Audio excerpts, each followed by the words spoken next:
Jeff Passan joining us here on a very busy day of Major League Baseball. I give you the floor on the story of the day. Jeff, what's going on with that? Tony Clark, the executive director of the MLB Players Association, is resigning today. And this is something, Rich, that I think a lot of people in the game have been expecting for some time. After Don Van Natta and I broke the story back in May of last year that the federal government and the Eastern District of New York, which has been in the news plenty, whether it's for the NBA gambling or for Emmanuel Clase and Luis Ortiz, they are looking into both financial improprieties that have been alleged, as well as potential obstruction as well. And I think it just got to the point now that this is a seminal year for Major League Baseball, and especially for the Players Association. You've got owners who want to implement a salary cap, and what you need if you are the players and you're opposed to the salary cap is strong leadership. And with this hanging over Tony Clark as long as it has, the feeling was it was just going to be a matter of time until he got forced out or resigned. There is no succession plan at this point. Players are meeting at 4:30 on a Zoom call from the various camps and the player leaders, the 30 for each team, as well as the 8-man executive subcommittee. Are going to talk about what the future looks like. And they might elect an interim executive director today. They may punt that for a couple days down the road. But I think what the players realize is that this is a mess. And it's a mess that they need to clean up a lot sooner than later because, the days are ticking down until December 1st. And that collective bargaining agreement is going to expire. The likelihood is that Major League Baseball is going to lock out the players. And once that happens, it's going to become a staring contest. And the question of who blinks first, it might be a question that comes down to who is strongest and most united. So your best guess, because, battle stations are, as you just pointed out, around the corner here. Best guess how baseball writ large is hearing this news. Are they quietly fist pounding under their desk, or they're like, damn it, we need a partner to talk to here? How do you think it's being received on the other side of the table, Jeff? I think it depends on who ascends into that role. The favorite at this point is Bruce Meyer. He's the deputy executive director. He's the lead negotiator for collective bargaining. And he's the guy who it would be easiest to just say, because of his time at the union, because of his history, because of his knowledge on the subject, let's put him in place. There's potential, though, for players to say that we need to clean house. And the fact that this is happening in February as opposed to June or July or even later on in the calendar gives us the time to go out and do a proper search. I don't believe that's going to be the approach that they have. Brent Suter, who's one of the members of the executive subcommittee, said to reporters earlier today that we are going to name an interim executive director. And everyone presumes that that's going to come from the ranks of those at the Players Association right now. But there's been a number of things over the past year that Don and I have reported on, whether it's One Team Partners, the group licensing firm that the MLBPA started back in 2019 with the NFLPA, and which grew to like a $2 billion business. That's part of the investigation. They're looking into Players Way, which was a youth baseball initiative that the MLBPA started that they spent at least $4 million on and really didn't hold all that many events. All of this goes back, Rich, to a whistleblower complaint that was filed in November of 2024 with the Department of Labor that alleged all sorts of improprieties by Tony Clark. And the investigation stemmed out of that, and now it ends in his resignation. All right, since labor talk usually glazes the fans' eyes over, let's just wrap this part of our conversation up this way. Why should fans care about this, and how real is this? What's the timeline of the clouds forming? What should we look for? I know I just gave you 5 questions, but just tell me what fans should know. Jeff? Yeah, maybe your producer should have told you to ask better questions rather than not wear a suit. But that being said, wow. Rich, here is why this matters. Because collective bargaining is the story of 2026. And it's going to be the thing that either allows for games to be played in 2027 or keeps Major League Baseball off the field then. And that's a scary proposition. The game's in a good place right now. for the most part, but there are issues with the game. The fact that the Dodgers are spending as much as they are and teams toward the bottom are spending as little as they are, and there's that giant disparity, it has alienated fans. And collective bargaining is the way to solve that. Now, is the salary cap the right way? You ask players and they will say definitively no. So I'm not sure it's necessarily going to lead to that. But for the union, it's pretty simple. Like, can they come out of this projecting strength? Or is this going to be the sort of thing that weakens them to the point where I don't think they're going to capitulate on a cap, but for Major League Baseball, something like this, owners look at it like it's positive for the league side. And it'll be interesting to see what the fallout is because, as anti-cap as Tony Clark was, Bruce Meyer is even more vehemently so. And I have trouble seeing a scenario where Major League Baseball players agree to that. And if they don't, how far are owners going to be willing to push for it? And how long could this lockout that's likely to start on December 1st last? Yeah, Mets owner Steve Cohen, who is definitely not Bobby Axelrod from Billions, said just, I think it was yesterday or over the weekend, how the Dodgers have put a great team together. They can spend, and he makes an aside saying, I can spend too. Which is true. It just seems that everybody's taking the Dodgers' money. Why is that? They're offering the 401k, or it's just like, why wouldn't you want to be teammates with Shohei Ohtani and managed by Dave Roberts and winning two in a row when they could win a third in a row? Is that what it is? Yeah. How about you get to go play on the best team in baseball and get to play with the best player in history? Sounds pretty good to me. And what the Dodgers have to offer beyond that, Rich, is the advantage that they have and that they have gobs of cash. And, they're owned by Guggenheim Partners, which is a money manager that has more than $350 billion under management at this point. And, Steve Cohen is one of the richest men in the world. And then you have a bunch of owners who, would they like to win? Sure. But at what cost? Is it a deficit spending? Is it otherwise? How do they do it? And I think people who are observers of baseball right now feel like the on-field product is pretty darn good at this point. You've got stars like Ohtani and like Aaron Judge, like legitimately generational guys. But does the rest of the game feel fair? And if not, what can they do to go and solve that? And figuring out, I think, if there is a happy medium between what the owners want in a salary cap and what the players want in essentially a status quo system is going to be the rub of this whole thing. And they do that.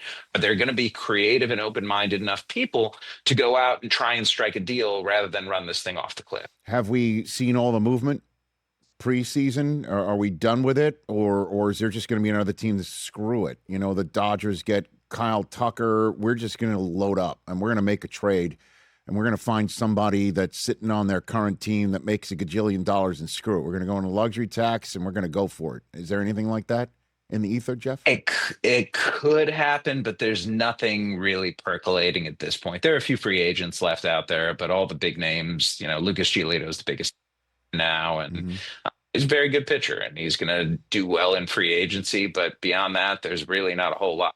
We've got the teams where we are right now, and the greatest hope, Rich, is not going to be out-talenting the Dodgers because there's not a team that can out-talent the Dodgers. This is going to be more about the randomness of baseball. And let's not forget, 3 years ago, the Arizona Diamondbacks absolutely woodshedded the Dodgers in the postseason and wound up making a World Series run themselves. So the nature of baseball makes it possible, but the talent of the Dodgers is so overwhelming that they are the distinct, and I would argue more than any of the, almost 25 years I've been covering this game, they're going to be the overwhelming favorites going into the 2026 season. Well, not to drag you into the conversations I have with my now 15-year-old son, who's a diehard baseball fan, plays MLB The Show every 2 seconds he can, and I did imbue him with well, he loves Boog Sciambi, and so I know, right?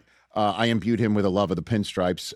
He's like showing me all sorts of crazy, rumors about, one involved Bryce Harper. And I basically said the Yanks need somebody like Stephen Kwan at the top of the lineup. They find their Ernie Clement. And the reason why I bring that up is what you just said, that even though we're talking about the Dodgers being some massive juggernaut fueled by gajillions of dollars, They damn near lost the World Series to a bunch of guys who could put the ball in play, catch the ball, pitch it, throw split finger after split finger, and damn near pulled it off, right? So True. In a World Series that will live for the rest of our lives is one of the best ever, Jeff, Yeah, and I think if you're a Yankees fan, what you can look at is the same way the Dodgers look at things. The Dodgers just signed Evan Phillips for $6.5 million. Evan Phillips is coming off of Tommy John surgery as a one-inning reliever and is not going to be back until about. So that shows you the Dodgers are planning for October. That's what they have their eye on. And if you look at October right now, and if Garrett Cole comes back healthy and Carlos Rodon comes back healthy, and Cam Schlittler, you get a full season of him, and of course Max Fried at the top of the rotation. That's the kind of rotation that can shut down a team like the Dodgers. So I think the fear of the Yankees and the Phillies have the same thing going on, frankly, is that this team looks a lot like last year's team, and neither of those teams last year made it to the World Series. And are they running it back? Yeah, pretty much. They are running it back, but those were also two of the winningest teams during the regular season. So you can rationalize, if you're them, the reasons behind it. The off seasons didn't necessarily go the way either team was hoping. But I'm not looking at the Yankees and the Phillies right now as dead in the water. It's just the same.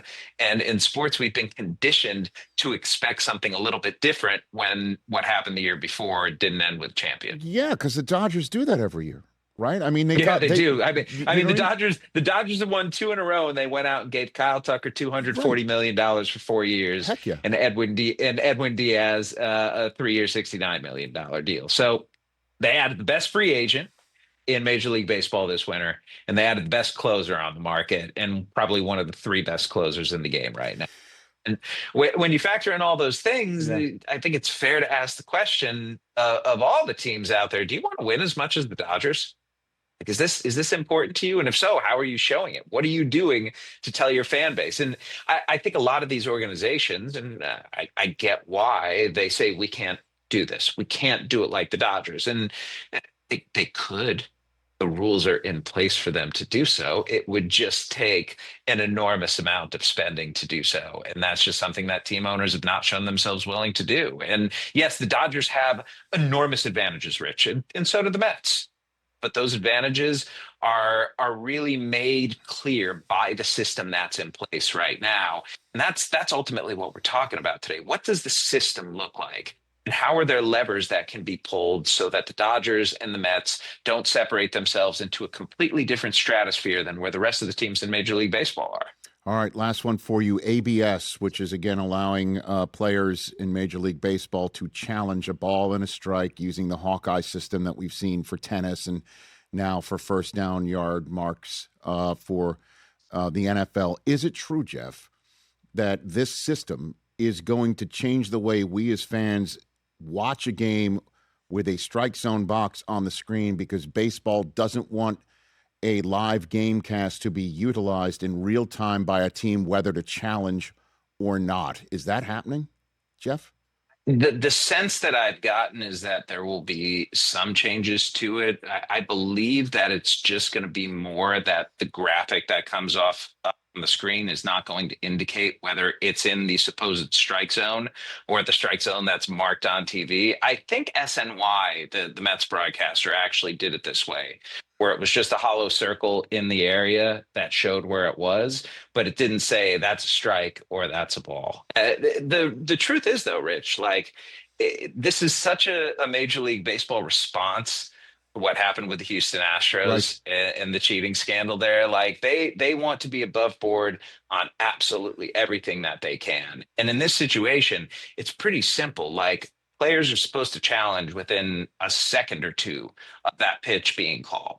And you see it right there. All they got to do is tap on their heads. The pitcher can do it, the hitter can do it, and the catcher can do it. And could teams theoretically see the thing on the screen and come up with a system to relay it to home plate quickly? I suppose so, but I think over time we're going to see from players that they're not even going to bother looking into the dugout. They're going to trust their eyes and what it tells them. And they're going to challenge based on that. And it's been about a 50% correct call rate. and 50% overturn in the ABS trials that they've had so far in the minor leagues and in Major League spring training as well last year. So I think it's going to be great. It's not going to be the pitch clock. It's not going to have that demonstrable an effect, but I think it's ultimately going to be a good thing for baseball. And some of those blown calls that we've seen on balls and strikes late in important games, there will be a backstop for them now. Unless the challenge has already been used, right? Well, just to inform before I let you go, you're only allowed to use it twice in a game, but if you get one of them right or both of them right, you get a third. What's the rule, Jeff? Yeah, if you don't lose your challenge if you get it right. So you could keep using it. You could keep using it for the rest of the game. You can keep it going. Okay.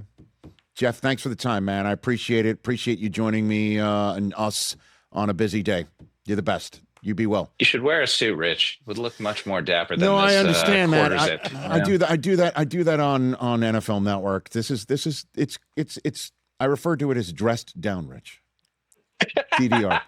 Where are you going next? What's your schedule? What are we looking at? I got Phillies, I got Blue Jays, I got Yankees, and then I got home. Okay, man. Looking forward to all four. I bet. I'll touch them all before you head home. Hey, you made it all the way to the end. Thanks for that. Check us out every single day streaming live on Disney Plus and the ESPN app 12 to 3 Eastern.